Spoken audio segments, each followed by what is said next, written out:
இந்த மாதிரி ஒரு கேள்வி கேட்டு இந்த 2 நம்பர்ல எது பெருசு அப்படின்னு கேட்டாங்கன்னா அதை வெறும் 3 செகண்ட்ஸ்ல நீங்க சால்வ் பண்ணலாம் மக்களே. ஆனா அதை பாக்குறதுக்கு முன்னாடி நீங்க சேனலை ஃபாலோ பண்ணாம இருந்தா ஃபாலோ பண்ணிக்கங்க. இந்த ஒரு வீடியோவை சேவ் பண்ணி உங்க நண்பருக்கும் ஷேர் பண்ணுங்க. வாங்க வீடியோக்குள்ள போலாம். 3 பவர் 33 இருக்கு, இங்க 4 பவர் 22 இருக்கு. சோ நிறைய பேர் இந்த கேள்வியில் கண்டிப்பா மிஸ்டேக் தான் பண்ணுவாங்க. வாங்க சால்வ் பண்ணலாமா? எப்படி சார் எழுதுறது அப்படின்னு பாத்தீங்கன்னா, இங்க 33 இருக்கு, இங்க 22 இருக்கு. சோ ரெண்டுலயும் காமன் ஃபேக்டர் என்னதுப்பா? 11. சரியா? உள்ளுக்கு 11 வச்சுட்டீங்க. சோ 11 into 3 தான் என்னது நமக்கு? 33. அதனால 3 வெளியே எடுத்தாச்சு. சரியா? இங்க 4 போட்டுருங்க. 22 எப்படி பிரிக்கலாம்? 2 into 11. சரியா? 3 க்கு பவர்ல என்ன இருக்கு? 3 இருக்கு. 3 பவர் 3 என்னது நமக்கு? 27. சரியா? அப்ப என்ன இருக்கு? 27 க்கு பவர்ல 11 இருக்கு.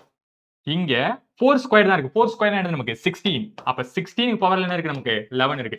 சோ எப்படி பார்த்தாலும் இந்த ரெண்டுல எது பெரிய நம்பர்? 27 பவர்ல 11 இருக்கு. ஆனா 16 பவர்ல 11 இருக்கு. சோ பெரிய நம்பர் பார்க்கும்போது இதுதான் நமக்கான ஆன்சரா இருக்கும்.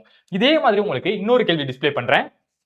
இந்த கேள்விக்கான ஆன்சரோ அதை கமெண்ட்ல பதிவு பண்ணுங்க. இதே போன்ற யூஸ்ஃபுல்லான வீடியோக்கு நம்மள ஃபாலோ பண்ணிக்கங்க. நன்றி.